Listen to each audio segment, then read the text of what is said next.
Hello everybody, this is Professor Chandana Goswami from Tezpur University. Today we are going to talk about what influences working capital requirements.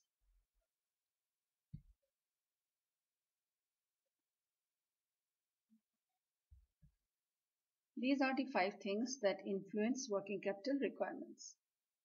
Nature of business, seasonality of operations, production policy, market conditions, and conditions of supply. So let's go through them one by one. The first is nature of business. Consider a restaurant. It uses cash in the morning to buy vegetables, meat, etc. and then converts it into finished goods, that is the cooked food, sells it throughout the day and gets back cash in the evening. So it hardly takes less than 24 hours for cash to complete the current asset cycle and convert back to cash again. On the other hand, consider electricity usage. You use electricity and you pay the bill after 1 month. For the electricity company, it is providing you the service throughout the month and then it is billing you at the end of the month. Then that is the point in which it gets the cash. But then you also have prepaid electricity meters which receive the cash first and then disperse. So therefore, nature of business has an effect on this current asset cycle, and it depends on the time that is taken for cash to convert to raw materials, to finished goods, to accounts receivable and convert back to cash again. Next we have seasonality of operations. Ice creams and cold drinks and air conditioners are sold in summer, while woolens and heaters are sold in winter, which obviously means that when sales are more during these months, the production is also going to be higher during these months. So therefore, during these months, the requirement for working capital is going to be higher. That is why we are saying that working capital needs may also be seasonal. Let's look at the third point, production policy. We will use the same example as we have done so far. Although your ice creams and cold drinks are seasonal, they have a shelf life and so therefore production also has to be seasonal. But air conditioners can be manufactured throughout the year. Similarly, woolens cannot be stored for very long, so therefore production has to be seasonal, while the heaters can be stored and so therefore production can be done throughout the year, which means that the company can have either a seasonal production policy or a policy which says we will manufacture throughout the year. And accordingly, the need for working capital will change. Fourth point is market conditions.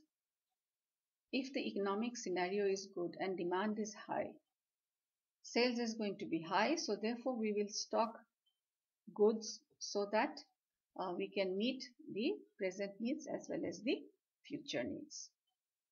But if the economic scenario is poor and the demand is down, so there is no question of stocking goods. And accordingly, depending on the market conditions, our requirement for working capital will vary. The last point is conditions of supply. When there are many suppliers or when we have a just-in-time system of inventory management, we do not have to stock raw materials. But if the suppliers are few and it takes a lot of time for the raw materials to reach the production facility, then we will have to stock raw materials. So therefore you can see in the first case the requirement for working capital is low, while in the second case the requirement for working capital is high. So these are the factors that affect our working capital requirement. Having known that, our next question is, how much of current assets should a company hold? Should we hold more or should we hold less? If the company decides to hold more, that is large amount of current assets, it is said to follow a conservative policy or a flexible policy. But if the company says that we are not going to hold large amount of current assets, then it is said to follow an aggressive policy or a restrictive policy. And whatever policy we adopt, it has an impact on certain factors. So the effect on liquidity. If you follow a conservative policy, then liquidity is high because you carry a high balance of cash and marketable securities. On the other hand, if you follow an aggressive policy, your liquidity is going to be low because you maintain a small balance of cash and marketable securities. Conservative policy leads to holding large amount of inventory, while an aggressive policy says that we are going to hold a small amount of inventory. In a conservative policy, you offer very generous credit terms to your buyers, while in an aggressive policy, the credit terms are very stiff. This has an effect on the debtors also. So therefore, under conservative policy, because you have given very generous terms to your very generous credit terms, so therefore your debtors will increase.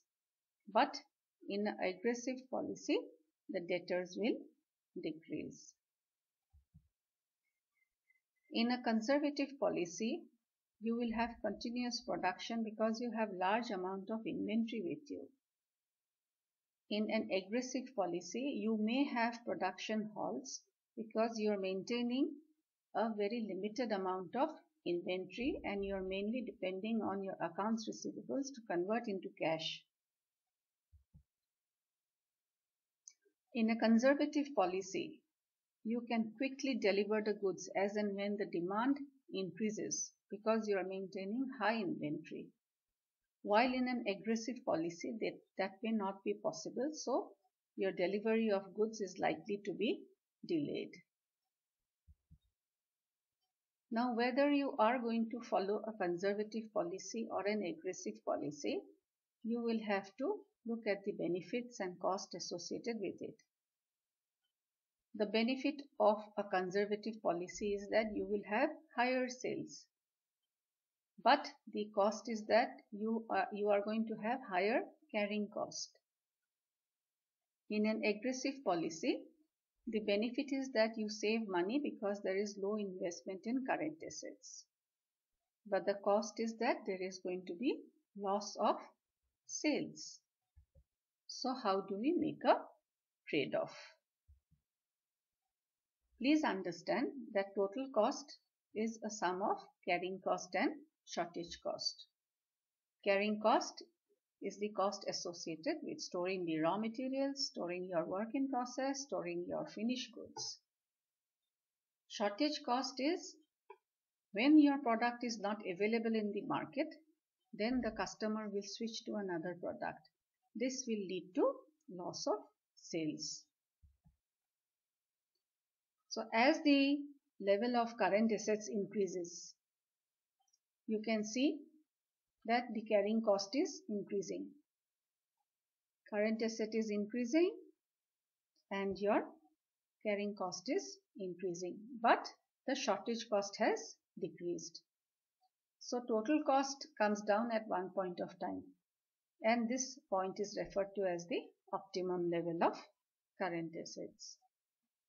This will tell us what is the level that we should maintain so that we can optimize on our cost and get the maximum benefits. So with this I conclude. Thank you very much for tuning in.